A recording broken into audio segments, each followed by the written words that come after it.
Guyana has a long way to go in order to realize the much-needed improvements in the education sector. After years of neglect, the current government came to office to find poor examination results at both the primary and secondary level, which has a direct impact on tertiary performance. There is no overnight fix, and while there have been some improvements, there is still a long way to go before we can call ourselves an education nation. This week on Government in Action, we explore the government's Every Child in School policy and investments at the secondary, tertiary and post-secondary levels.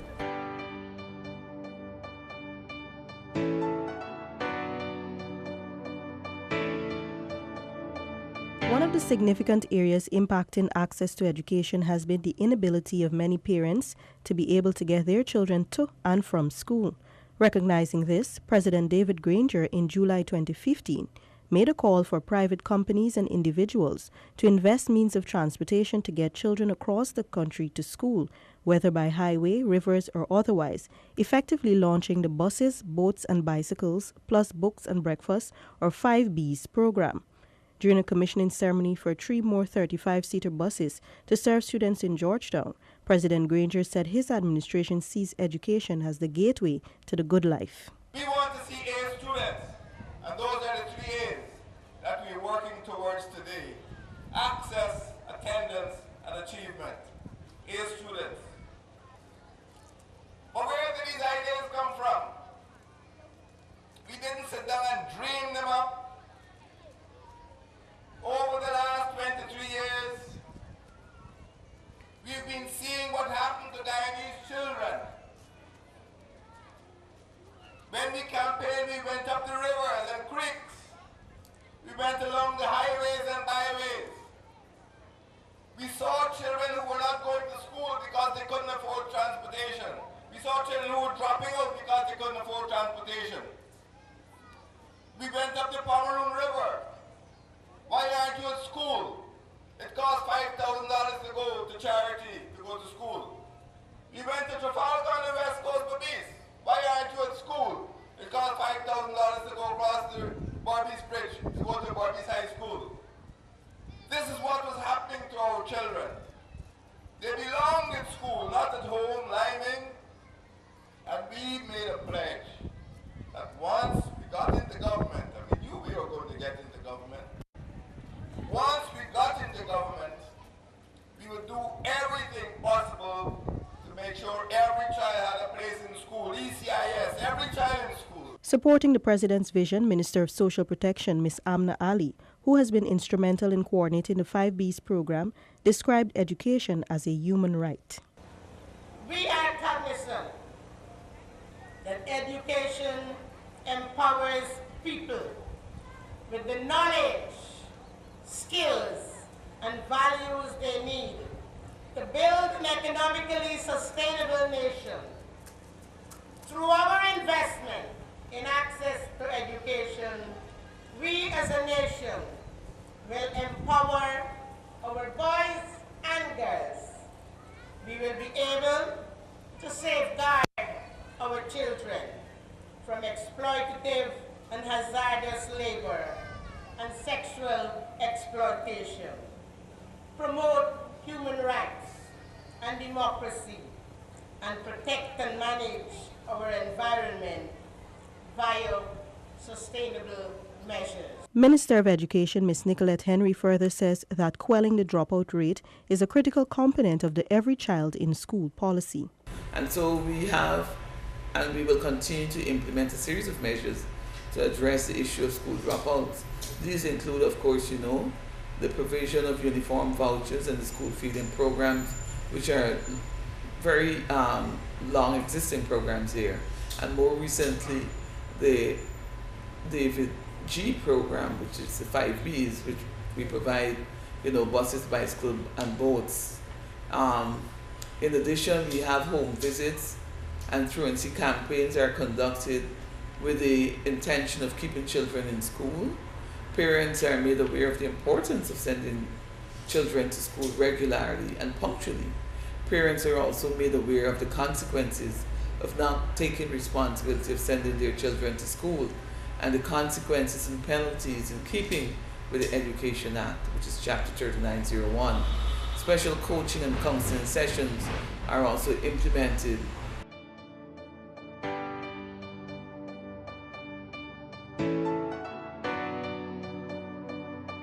Guyana has seen an increase of 0.46% in its pass rate at this year's Caribbean Secondary Education Certificate (CSEC) examinations. However, the Minister of Education said that government is still concerned about students' performance, particularly in the core subjects mathematics and English. We have a lot of work to do. There's still a lot of room for improvement in most of the subject areas, and as a ministry, we recognize that, and we have to work towards ensuring that is reflected moving forward, be it from next year, the other year, and many other years to come.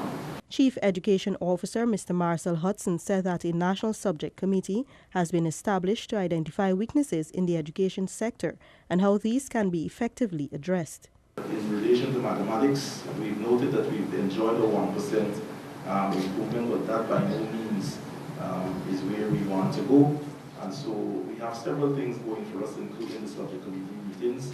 We have the Guyana Secondary Education Improvement Project, which seriously addresses the issue in relation to mathematics.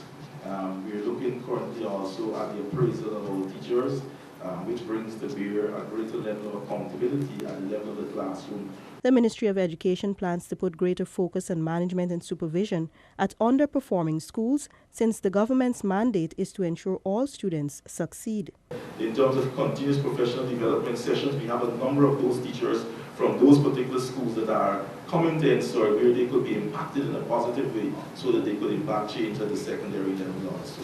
The top 10 CSEC students hail from Queen's College, Anna Regina Secondary, Tagore High, Saraswati Vidya Nikatan, ISA Islamic and Marian Academy. The minister congratulated these students on their performances and encouraged them to continue to work hard to achieve their goals. I had excellent teachers and they helped me along the way, so there wasn't any hurdle of the sort that comes to mind. How does it feel to be a teacher? Well, it feels really good. I feel really good, ecstatic, because I worked hard and I got what I aimed for and I'm satisfied. Looking at the future now, what's the aim? Well, I plan on going to do Cape.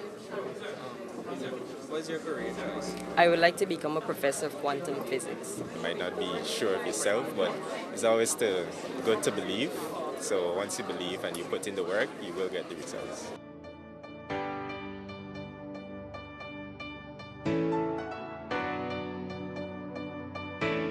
The country's premier tertiary institution, the University of Guyana, UG, is critical to helping Guyana to fulfill its Green State agenda, which is being advanced by the government. This was emphasized by the head of state during the university's inaugural Diaspora Engagement Conference held on July 24, 2017.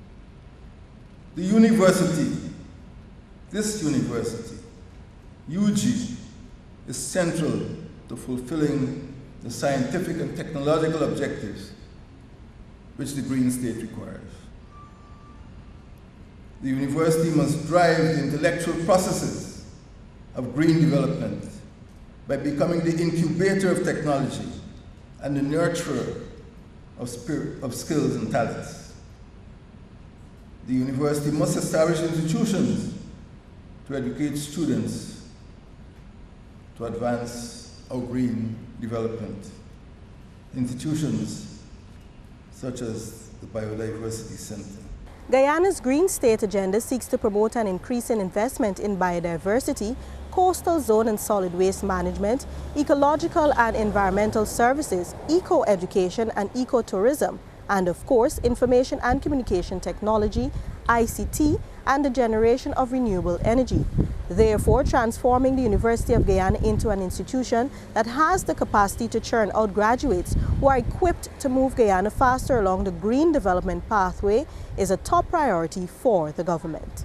Curriculum reform in the sciences and technology at the University of Guyana is critical to the development of the Green State the President envisions, since it will give students the opportunity to learn and develop new skills to harness the country's natural resources for economic development. Courses in areas such as zoology, biology, engineering, technology, geology, and agriculture, some of which are now being offered by the university, the head of state believes will lead to the achievement of this goal. Professionals who can protect human habitation from the effects of climate change are also needed to meet the requirements of the green state.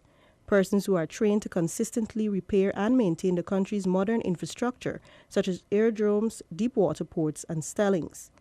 To fulfill these objectives, UG will soon be embarking on an initiative geared at integrating science, technology, engineering, and mathematics together with the arts, STEAM.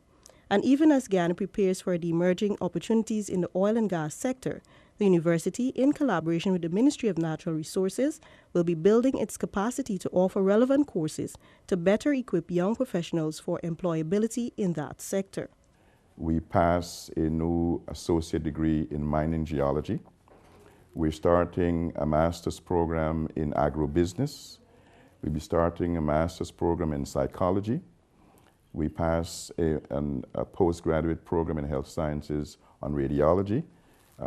There's a list of new degree programs, baccalaureate and postgrad. We have a new environmental sciences bachelor's. UG has also boosted its ICT connectivity on all its campuses through an agreement that was signed in April 2017 between the university and the Ministry of Public Telecommunication. With regard to adult education outside of the traditional structures, President Granger has recognized that vocational training and other educational opportunities targeting out-of-school youth and young adults is critical if a qualified workforce is to be created at all levels. The aim is to ensure that the nation's youth are employable or have the capacity to be their own bosses and in turn become job creators. On July 20, 2017, President Granger, accompanied by Minister Henry, went on a fact-finding visit to the Kurukuru Training Center, KKTC, located on the Linden-Suzdijk Highway to meet and interact with students and instructors, with a view of ensuring that the programs being offered at the facility are adequately tailored to the developmental needs of the country and improve the employability of the young apprentices. This is all what education is about. This is all what the Ministry of Education is about. We have had some disappointments, but your minister is committed to finding out where the bottlenecks are, to find out where the obstacles are, to remove those obstacles so that all Guyanese could be fully educated. We are not interested in a partially educated nation. On January 1, 2018, the government will also be launching the Guyana National Youth Corps to offer opportunities for self-development for young people across the country. Director of the Council for Technical and Vocational Education and Training, CTVET, Mr. Sidney Walters, during a recent interview with Government in Action, said that the Council is in the process of modernizing TVET education. Institutions such as the Government Technical Institute, the Guyana Industrial Training Center, the Carnegie School of Home Economics, and the Sophia Training Center will benefit from the introduction of competency-based education and training to ensure that the students can perform both nationally and internationally.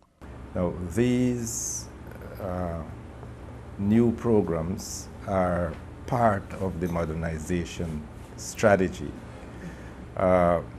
In addition to that, we are also looking at the greening of TVET. There is a need for us to ensure that greening of TVET is introduced in each and every program that is offered in our institutions. Now, in addition to that, we are looking at the implementation of entrepreneurial studies in the post-secondary institutions as part of the individual occupational program. With oil and gas coming on stream, Senior TVET Officer Mr. Jerry Simpson said that the Council is focusing on curriculum restructuring to match the technological and practical skills needed in this field of work. So in order to modernize the programs, we need to put in place both educational and training resources that are of up-to-date technology and that are being used by industry and the employers, so that the graduates of the system have the necessary competence in the use of the technology, so that when they are employed, they are competent and ready to carry out the tasks that are assigned to them. Notably, at this year's CSEC, the Technical and Vocational Education cluster of subjects all recorded improved performances. Industrial technology building, industrial technology electrical, and industrial technology mechanical all secured pass rates of over 85%. Government believes that Guyana must become a nation where all citizens have access to quality education from the nursery to tertiary level and continues to put measures in place to achieve this objective. I am Stacey Carmichael and this has been Government in Action. Join us again next week.